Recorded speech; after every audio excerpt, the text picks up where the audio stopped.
Et maintenant à la robotique, figurez-vous. On en a déjà parlé ici et la recherche avance à grande vitesse. On peut dire que dans ce domaine, les Japonais sont en pointe, on le voit souvent. Mais en Europe, c'est pas eux. S'il vous plaît, ce sont les Allemands. Nous allons retrouver notre correspondant à Berlin, Amaury Guibert, et vous allez nous présenter, Amaury, bonjour, un robot qui fait la fierté des Allemands, de ses concepteurs et des scientifiques locaux. Mais pourquoi ils en sont si fiers, Amaury ?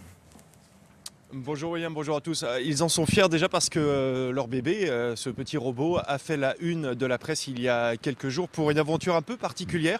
En fait, Athena, c'est le nom de ce robot, est rentré ici en Allemagne, son pays de naissance et de conception. Il est rentré des États-Unis en avion, alors on ne l'a pas démonté, on ne l'a pas mis dans des caisses et en soute. Non, il a eu le droit à son siège, un vrai fauteuil dans l'avion comme n'importe quel autre passager. Une frontière entre les robots et les humains qui tombe, encore une, car vous allez le voir, l'idée des concepteurs de ce robot, c'est vraiment de créer un humanoïde, une machine qui nous ressemble le plus possible et qui serait capable de faire plein de choses à notre place, par exemple tenir mon parapluie à ma place. Ouais. Alors on va faire les présentations tout de suite avec ce robot Athena, avec ce sujet réalisé avec l'aide de Julien Klein et Clara Dess. Une escorte digne d'une star de cinéma.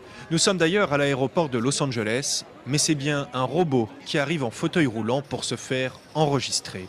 Une première mondiale, il va voyager comme un passager lambda.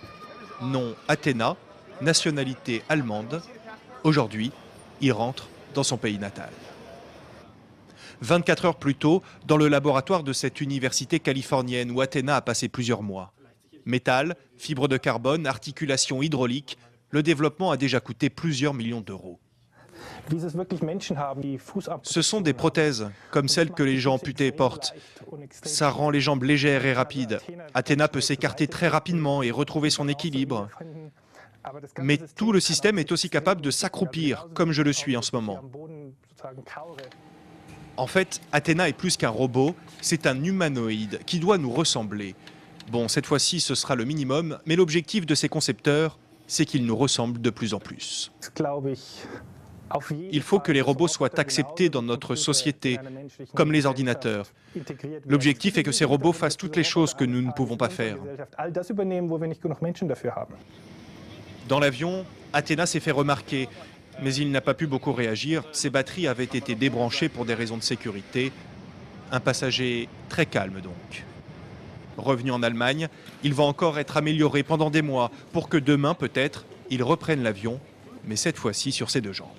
C'est bizarre de le voir sur une chaise roulante. On a l'impression qu'il est plutôt en mauvaise posture, ce qui n'est pas le cas. Quand il va devenir opérationnel, on sait déjà ce qu'il va pouvoir faire ?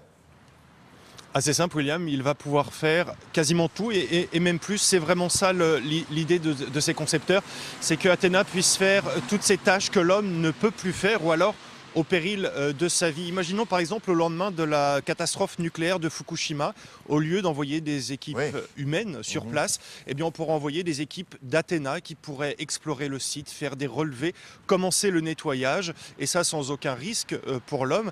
Alors ça c'est évidemment le futur tel que ces concepteurs nous l'annoncent, mais c'est pour ça aussi qu'ils travaillent vraiment sur l'agilité, la motricité du robot. On l'a vu dans le reportage, il doit être capable de contourner des objets, de se baisser, de se relever, de saisir des choses. C'est vraiment important parce que c'est là que réside son utilité, mais ça c'est un vrai défi technique. Ça coûte énormément d'argent, c'est pour ça qu'on l'a vu en chaise roulante, Athena, parce qu'il est encore loin d'être totalement opérationnel. Ça coûte beaucoup d'argent, donc vraiment parler d'un futur d'humanoïde, c'est parler d'un futur encore assez lointain. Merci beaucoup, Amaury. À bientôt cette semaine. Au plus tard.